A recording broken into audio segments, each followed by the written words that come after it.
Hello, thank you for tuning in. This is Mr. Maxwell. I like to share stories of women I've interacted with, some of whom of which I've dated. Today's story is about a young lady that I met at a mutual friend's house. We at a friend's house, a mutual friend of ours' house, and I'm moving through the room and I notice her. I approach her and we start talking. It's a light conversation. I asked her for a number. She gave it to me. We talked a couple days later and I asked her, let's meet up. Let's sit down, let's talk. Let's have a cup of coffee, a donut or something, and let's talk and get to know each other better. She said, cool. So, she kind of struck me as slightly aggressive, but I kind of looked past that just because she was attractive. She had a nice figure. I said, okay, let's try it anyway.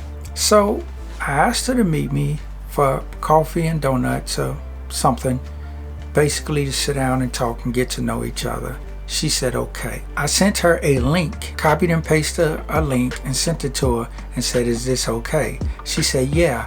I said, so, okay, let's meet in about an hour. I'll let you know when I'm leaving out the house, when I'm about 15 minutes away. So I text her, let her know I was about 15 minutes away. And I get to the place. She said, okay, cool. So I get to the place and I'm sitting there.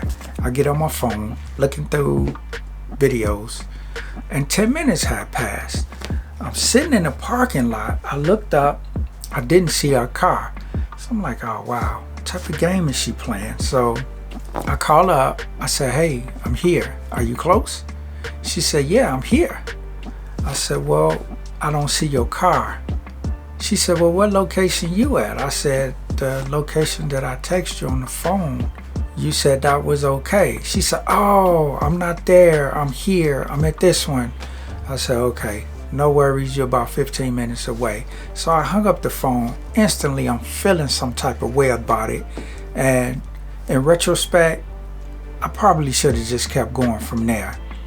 But what I do, I went over there to where she was. We met, we sitting there, we talking, and I really don't ask women about their past. I only ask pointed, specific questions about past relationships because I want to know what they thinking is like and where they at. For instance, if I asked a woman, in all your past relationships, is there any relationship that you can look back on and say, hey, I could have did better with this or better with that? If they say no, that tells me something about their character. If they say yes and they tell me what it is, that tells me something about their character. She said no, but she was in a relationship where the man that she was involved with didn't want to be loved. I said, really? She said, yeah, he didn't want to be loved, and I couldn't understand it. I said, well, respect is a priority to a man. Love is okay, but respect is a priority. She said, well, what do you mean? I said, because even if a man wants to be loved, he could be in a relationship and say, man, my family, man, y'all don't love me around here? What's going on? But that may not be enough to leave. But if a man is involved in a relationship and he says, I'm not getting no respect around here, that's a different breed. That's enough to walk away. So she started getting a little triggered by the way I was talking and what I was saying. I don't know why, but she said, so you telling me you don't want to be loved? I said, no, I'm not telling you I don't want to be loved. I'm telling you that I don't have to be loved, but it's mandatory that I'm respected.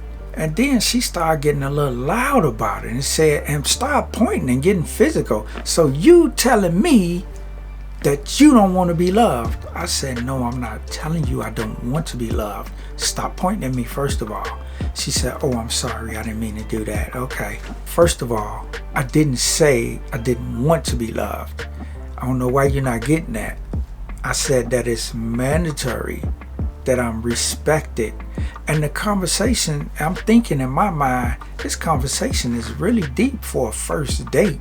Needless to say, at the end of that date, I went on my way, she went on her way, and I didn't bother calling her again. She did text me one day and ask me out. She said, I would like to take you out for a steak dinner to kind of make up for the way I behaved the other week. So I said, okay, cool, you treat me to a steak. Okay, that's appreciated.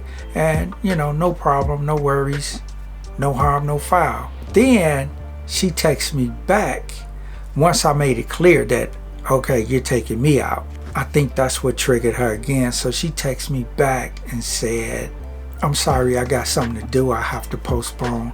I said, no worries, don't worry about it. But at the end of the day, I didn't really want to deal with her no way. Because while we were there, she was talking so reckless. I don't have to deal with that. She also mentioned while we were there, she said, you taking me out for a cup of coffee. I've had men take me out on $500 dates.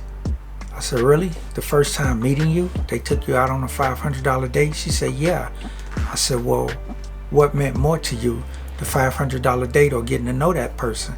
Today's content is sponsored by Sunday Morning Travel Agency. I've had people ask me, who do I book through when I travel? Easy answer, Sunday Morning Travel Agency. I book my flight, I book my hotel stay, book my car rental. I can book tours, activities, excursions. I can even buy a digital SIM card for my phone. So when my plane touches down, I'm already connected. Check out the site, Sunday Morning Travel Agency. The link is in the description. And she looked at me like I was speaking a foreign language. So I knew that this wasn't the one for me. So love and respect. For a man, respect is mandatory. For a woman, it might be mandatory that she be loved. If she don't feel loved and don't feel appreciated or whatever, then that might be an issue for her. But for a man, respect is mandatory. Above love. Thank you for your time. This has been Mr. Maxwell. I wish you well.